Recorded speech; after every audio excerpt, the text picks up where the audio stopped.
Assalamualaikum warahmatullahi wabarakatuh. Perkenalkan, saya Ahmad Husainul Jazuli.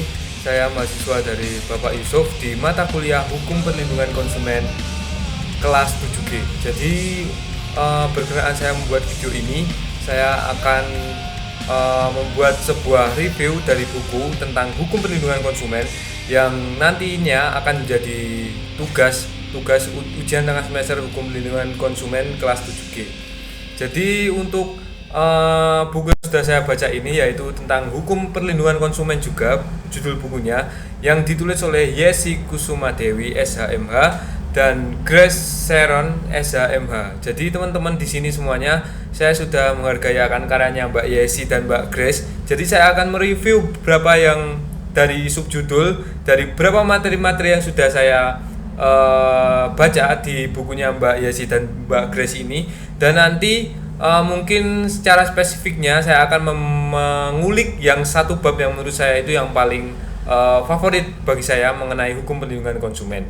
Jadi langsung saja teman-teman, pada buku yang terdapat pada Mbak Grace ini itu tentunya ada hak, kewajiban, dan kedudukan konsumen. Dan bagi saya yang paling dasar banget itu tentang hak, kewajiban, dan kedudukan konsumen. Dan selain itu selanjutnya itu ada hak dan kewajiban pelaku usaha dan larangan bagi pelaku usaha juga teman-teman. Oke, next kita langsung ke materi saja mengenai hukum perlindungan konsumen ini. Oke teman-teman, di sini saya akan menjelaskan yang paling dasar dulu, yaitu tentang hak pelaku usaha, konsumen, dan hak dari kewajiban dan kedudukan dari konsumen tersebut. Oke teman-teman, yang pertama itu tentang haknya konsumen. Jika teman-teman atau saya sendiri menjadi konsumen ya, itu tentunya bila Anda pergi membeli barang atau membeli sesuatu atau menjanjikan sesuatu, itu teman-teman harus mendapatkan sesuatu yang emang benar-benar itu real dan nyatanya itu di situ, dan tanpa dengan menyembunyikan sebuah barang tersebut, dan itu mempunyai transparansi yang benar dengan penjual yang kita beli tersebut.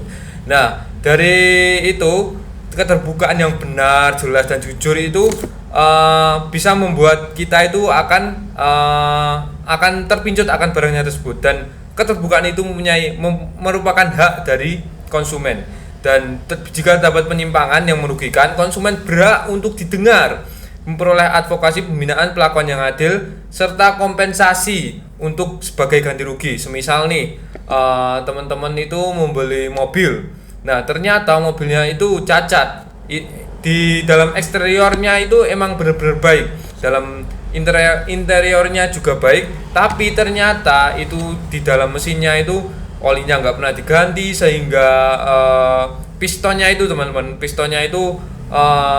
rusak, dan itu teman-teman nggak tahu akan ala kadarnya mobil itu kalau benar-benar itu sudah rusak. Jadi itu merupakan hak konsumen ya teman-teman, untuk mempunyai barang tersebut, dan konsumen tersebut wajib mempunyai hak tersebut untuk bila adanya ketidaksesuaian dengan barang yang dijual, dengan kita sudah mengeluarkan uang yang banyak, nah kita itu bisa mengajukan ganti rugi pada yang menjualnya tersebut gitu. Dan yang kedua itu ada kewajiban konsumen teman-teman. Nah ini beda lagi tentang kewajiban konsumen. Nah selain punya hak, konsumen itu punya kewajiban. Ya, itu kewajibannya itu kita itu sebagai pembeli, sebagai konsumen juga ya, itu mengetahui dulu produk yang dijual dari penjual tersebut. Nah itu kita kan sebagai manusia harus menilik dulu lah sebelum membeli. Nah itu kita lihat dulu speknya kayak gimana. Terus kalau teman-teman semisal membeli mobil, kalau teman-teman nggak pengen ditipu, nggak pengen rugi, kalian bawa montir, atau teman kalian yang punya kenalan montir boleh dibawa, nanti bisa dibayar entah itu 100 atau 200 kan. Itu bisa membuat antisipasi lah untuk teman-teman itu agar supaya cross checknya itu benar-benar baik banget dan bagus. Nah itu harus mengikuti akan prosedur pemakaiannya juga, akan barangnya tersebut. Dan bila konsumen itu harus harus juga membaca informasi akan barangnya tersebut. Dan tak luput juga konsumen itu setelah dia suka akan barang tersebut, kita harus mengeluarkan biaya untuk membeli barang tersebut. Gitu loh teman-teman. Kalau teman-teman suka nih sama mobil yang teman-teman idam-idamkan itu, otomatis kalian harus mengeluarkan biaya. Toh itu kalian belinya second. Nah, itu punya antisipasi kalau teman-teman itu bisa membawa teman montirnya atau yang lain. Dan bila teman-teman itu merasakan rugi kalau mobilnya itu emang benar-benar cacat atau apapun itu, atau ternyata mobil itu dijual tapi ternyata digadaikan, itu teman-teman dapat menyelesaikan upaya hukumnya di jalur pengadilan gitu teman-teman. Dan merupakan kewajiban dari pemilik barang yang sudah dibeli dari penjual tersebut gitu teman-teman. Dan yang selanjutnya itu kedudukan konsumen.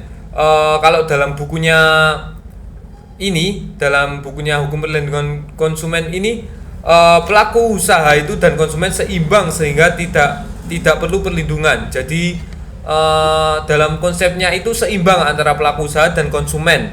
Nah, terus pelaku usaha mempunyai kewajiban untuk melakukan prinsip kehati-hatian dalam memasarkan produknya. Jadi itu loh teman-teman, bagaimana kalau ternyata barang yang dijual pelaku usaha itu harus benar-benar perfect dan harus relate juga sama harga yang sudah dijual tersebut. Jangan nipu loh teman-teman. Sekali lagi jangan nipu bahwasanya di dunia ini memang modal sedikit tapi keuntungan banyak itu memang mempunyai mungkin sesaat aja lah, mungkin kalau dalam konteks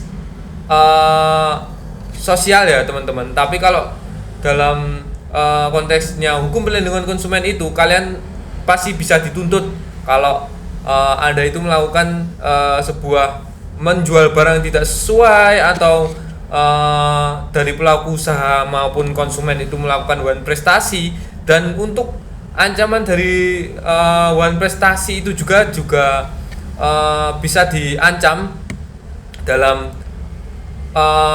Undang-Undang tahun 1999 itu, bisa diancam sampai denda paling maksimal itu 200 juta rupiah gitu teman-teman. Jadi jangan sampai nipu, jangan sampai teman-teman itu mempunyai segi penjualan tidak sehat, dan tetaplah menjadi jujur untuk menjual barang pada konsumen gitu teman-teman.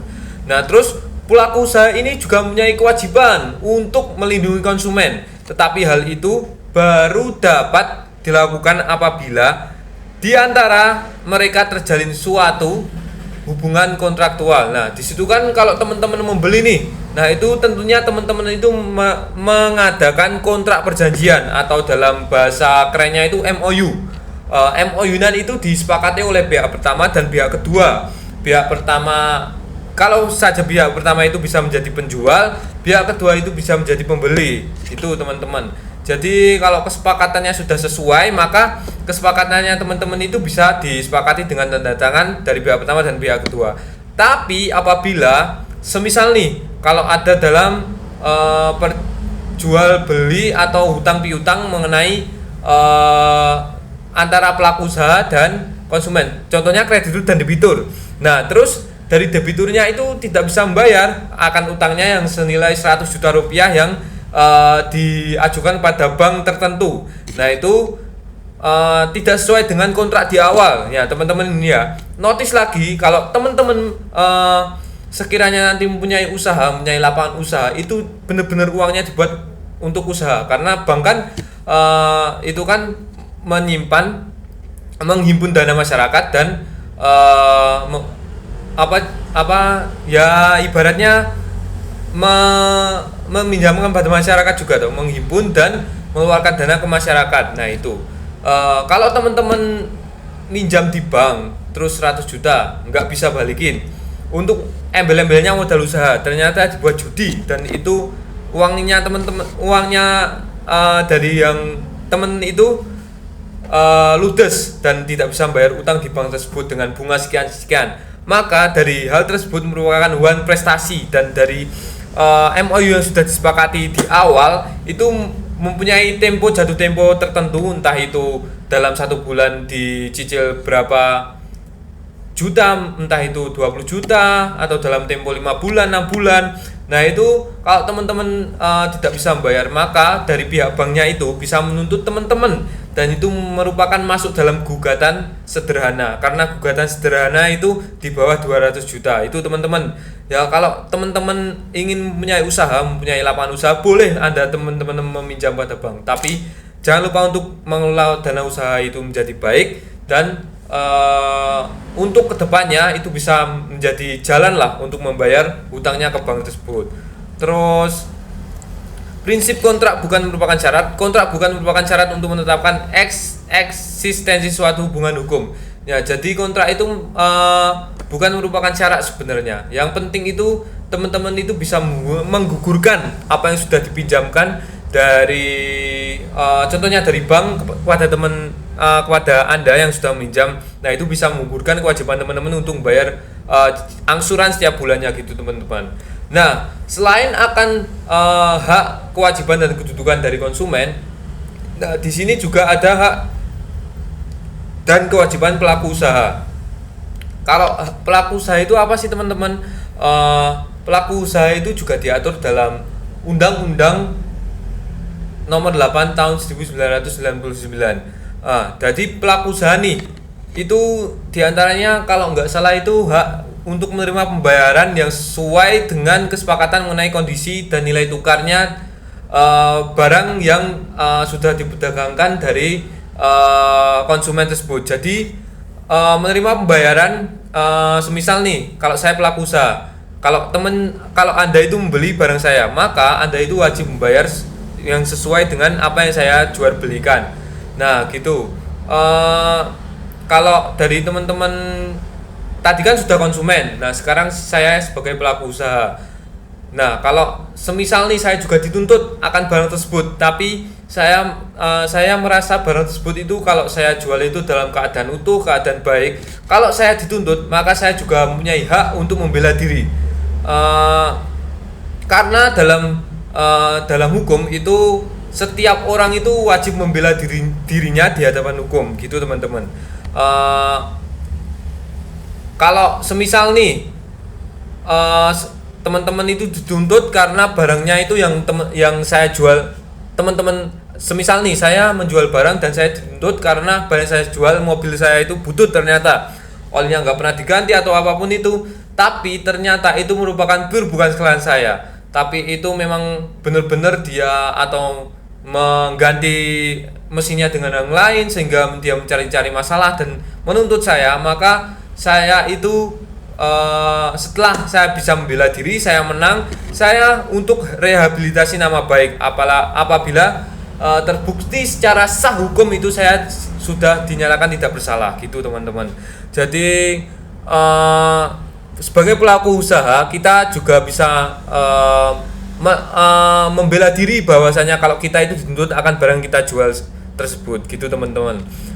Mengenai pelaku usaha ini saya sangat suka sekali karena hubungan timbal baliknya itu sangat berkesinambungan, karena jika ada pembeli itu juga ada penjual. Jadi di kesepakatan awal, baik MOU awal atau apapun itu, pasti di kehidupan nyata pasti ada sengketa-sengketa yang melibatkan antara pelaku usaha dan konsumen. Jadi gitu, teman-teman.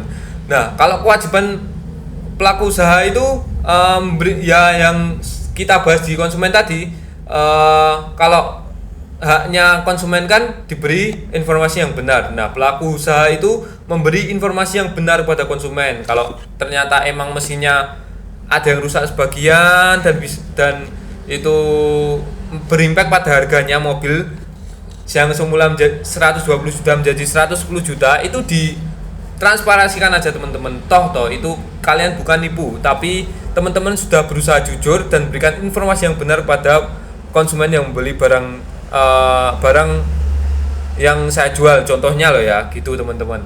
Ya, jadi melakukan konsumen secara jujur dan memberikan informasi yang tepat itu merupakan kewajiban dari pelaku usaha, dan juga menjamin barang tersebut itu layak untuk dipakai dan dalam jangka waktu berapa tahun ke depan itu memang layak sesuai dijual dengan harga yang diperdagangkan.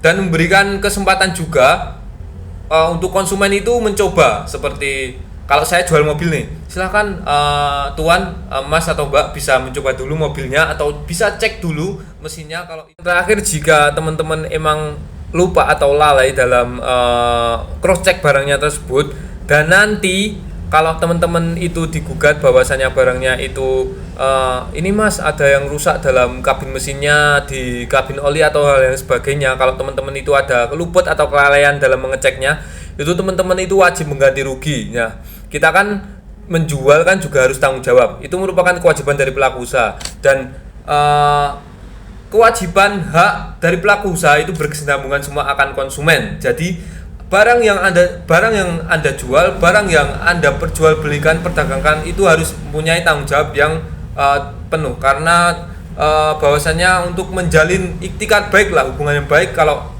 siapa tahu bisa menjadi pelanggan, bukan mobil saja sih, khususnya untuk barang-barang lain seperti kaos atau hal lainnya. Seperti saya ini menjual kaos, tentunya di toko, kalau pengen punya pelanggan itu harus beritikat baik dan memberikan informasi yang benar dan menjual barang sesuai dengan harga yang diperjualbelikan, dan barangnya tersebut tidak cacat lah intinya. Kalau ada sablonnya cacat, kita bisa retur kembali dan kita ganti dengan barang yang baru. Begitulah teman-teman yang sudah saya review dari buku Hukum Perlindungan Konsumen ini yang ditulis oleh Mbak Yesi dan Mbak Grace, dan saya makasih sekali pada Pak Yusuf yang sudah memberikan kesempatan saya untuk ikut mata kuliah Hukum Perlindungan Konsumen di HES 7G.